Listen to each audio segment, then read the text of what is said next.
Nakuha ang gas consumption. Natakbo. Ayan.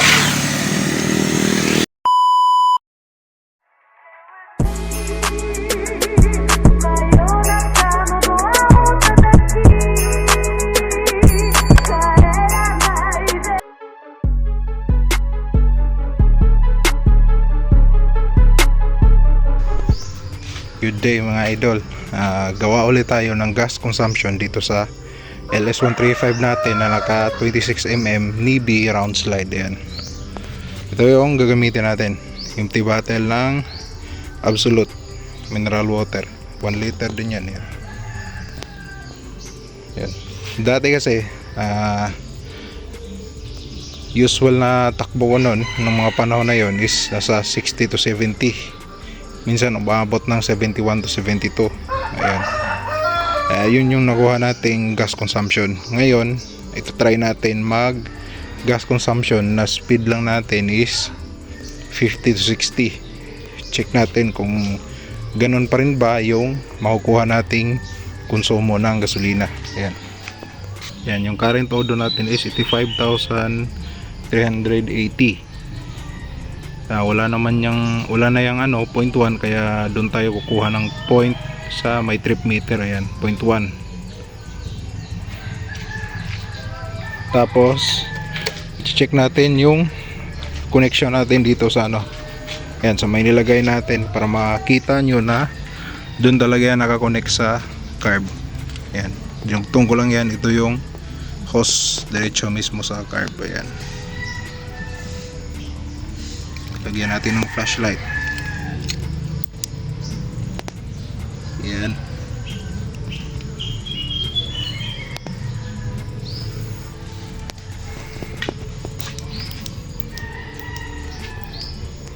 Check na lang natin mamaya kung ilan yung makukuha natin na konsumo dito. Ayan, sa 1 liter na yan. Yun, flash na tayo mga idol. Katapos lang mag warm up. Yan. Ituloy natin yung udo. Yun. Okay. Mga half liter na yung nabawas sa natin. Improvised na tangke. 1 liter. Yan. Yan. Half liter na yung nabawas. Check natin kung ilan na yung natakbo.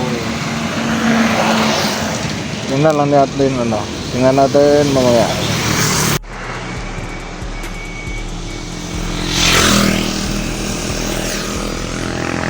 Ubos na yung 1 liter natin. Check natin kung ilan yung nakonsumo, ilan yung natakbo sa 1 liter sa takbong 50-60.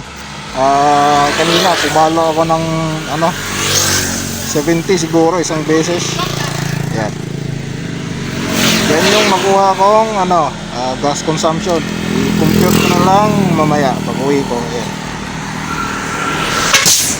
Tingnan muna natin kung baka sabihin nyo tinanggal ko yung hose. Pa rin yung hose.